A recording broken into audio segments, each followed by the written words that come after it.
தொலைக்காட்சியின் பிரதான செய்திகள். முதலில் தலைப்புச் செய்திகள். தமிழரசுக் கட்சி செய்த மாபெரும் தவறு, ஸ்ரீதரன் ஆதங்கம். தமிழ் பொது வேட்பாளர் அரியநேத்திரனுக்கு உயிர் அச்சுறுத்தலா, போலீசாரால் அனுப்பப்பட்ட கடிதம். மீனவர்களை மொட்டியெடுத்து அனுப்பிய இலங்கை அரசை கண்டித்து தமிழக மீனவர்கள் ஆர்ப்பாட்டம். 2000 கிலோமீட்டர் தூரம் கடந்து செயலில் விழுந்த ஏவுகணை, கடுமையாக எச்சரித்த நெதன்யாகு. தொடர்பான விரிவான செய்திகள்.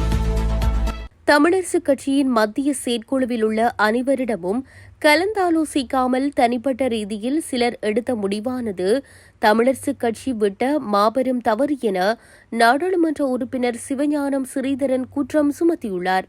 அத்தோடு சிலர் கட்சிக்கு எதிராக வழக்கு தாக்கல் செய்துவிட்டு கட்சியின் கூட்டங்களில் பங்கு பெற்றுவதாகவும் அவர் சுட்டிக்காட்டியுள்ளார். குறித்த விடயத்தை ஊடகம் ஒன்றிற்கு வழங்கிய நேர்காணல் ஒன்றில் கலந்து கொண்டு கருத்து தெரிவிக்கும் போதே அவர் குறிப்பிட்டுள்ளார்.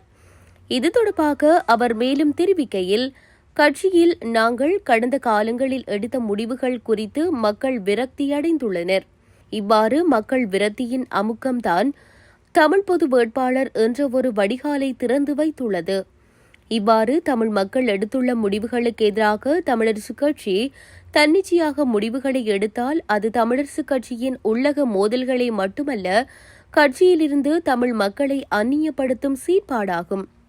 இவ்வாறிருக்கையில் வவுனியாவில் கூடிய மத்திய செயற்குழு கூட்டத்தில் மாவை சீனாதிராஜா, சிவஞானம் ஸ்ரீதரன், CVK சிவஞானம், மருத்துவர் சத்தியலிங்கம், சுமந்திரன் மற்றும் மட்டக்களப்பு மாவட்டத்தைச் சேர்ந்த முன்னாள் மேயர் என 6 பேர் கொண்ட குழுவொன்று நியமிக்கப்பட்டது. தென்பகுதி வேட்பாளர்களுடைய தேர்தல் விஞ்ஞாபனங்கள் வெளிவந்ததும் அதில் எந்த கட்சி தமிழர்களுக்காக சிந்திக்கும் நோக்குடன் இருக்கின்றதோ அவர்களுக்கான ஆதரவு தொடர்பில் பரிசீலனை செய்யும் நோக்கில் குறித்த குழு நியமிக்கப்பட்டது. ஆனால் அவ்வாறான சிறப்பு குழு கூடாமல் எவ்வாறான ஆலோசனைகளையும் நடத்தாமல் நான் பிரித்தானியாவிற்கு சென்றிருந்த வேளை அவசரமாக குறித்த கூட்டமானது நடத்தப்பட்டுள்ளது. இந்த நிலையில் நினைத்திருந்தால் 18ஆம் தேதிக்கு முன்பதாக கூட அனைவரும் கலந்தாலோசித்து ஒரு முடிவை எடுத்திருக்கலாம். இருப்பினும் அவசரமாக எடுக்கப்பட்ட குறித்த முடிவினால் கட்சியின் எதிர்காலமானது பாதிக்கப்பட்டுள்ளது. இவ்வாறு எடுக்கப்பட்ட இந்த முடிவில் எனக்கு உடன்பாடு இல்லை என்பதை நான் தெரிவித்துக் கொண்டுதான் இருக்கின்றேன்.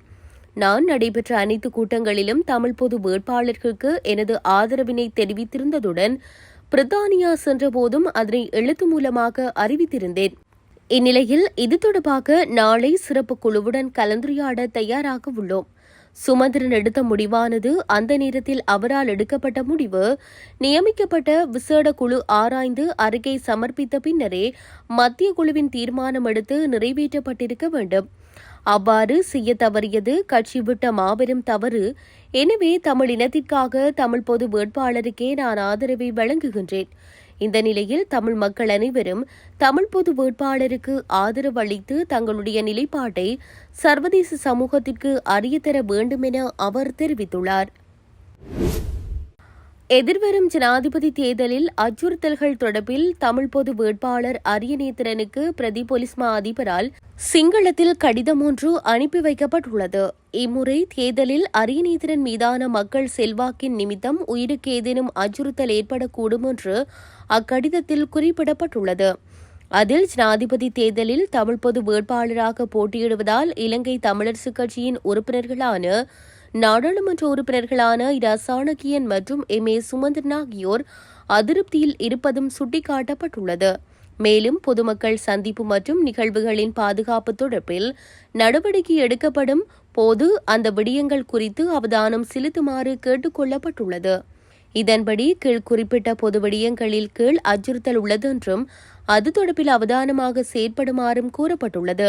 பிரதான வீதிகளுக்கு மிக நெருக்கமாக மேடைகளை அமைத்தல், மக்கள் கூட்டங்களை நடத்துதல், பிரமுகர் மற்றும் பிரமுகர் வாகனங்களில் மக்களை நெருங்கி செல்லல், பேசுவது, புகைப்படம் எடுத்தல், பொது இடங்களை கூட்டங்களுக்காக பயன்படுத்துதலால் எந்தவொரு நபருக்கும் சோதனையின்றி உள்நுழைதல் மற்றும் வெளியேற்றுவதற்கான சந்தர்ப்பம், பொதுமக்கள் சந்திப்பு, நிகழ்வு மற்றும் வேறு தேவைகளுக்காக செல்லும் போது பாதுகாப்பு முறைமைகளை பின்பற்றாதிருத்தல், அவ்வாறான சந்தர்ப்பங்களில் வழங்கப்பட்டுள்ள பிரமுகர் பாதுகாப்பு அதிகாரிகளின் ஆலோசனைகளுக்கு அமைய தேவையான பாதுகாப்பு முறைகளை பின்பற்றல், பொதுமக்கள் சந்திப்பு நிகழ்வுகளில் கலந்து கொள்ளும் போது எதிரான நிலைப்பாட்டில் உள்ளவர்கள் மற்றும் அடையாளம் தெரியாதவர்கள் கடும் போக்குவாதத்தில் இருப்பவர்கள் தன்முக செயற்பாட்டாளர்கள் மனநலம் பாதிக்கப்பட்டவர்களிடமிருந்து ஏதேனும் திடீர் தாக்குதல்கள் நடத்தக்கூடிய வாய்ப்புகள் உயிருக்கு ஏதேனும் அச்சுறுத்தலாக ஏற்படக்கூடும் என அந்த கடிதத்தில் குறிப்பிடப்பட்டுள்ளது. விடுதலை செய்யப்பட்ட மீனவர்களை மொட்டியடித்து அனுப்பியதால் இலங்கை அரசை கண்டித்து தங்கச்சி மடத்தில் மீனவர்கள் ஆர்ப்பாட்டத்தில் ஈடுபட்டுள்ளனர். இலங்கை அதிகாரிகளின் நடவடிக்கை மனிதாபிமானமற்றது மற்றும் மனித உரிமை மீறல் என்று கூறியே இந்த ஆர்ப்பாட்டம் நடாத்தப்பட்டுள்ளது. மதுரை ராமேஸ்வரம் தேசிய நெடுஞ்சாலை அருகே இந்த ஆர்ப்பாட்டம் நடத்தப்பட்டது.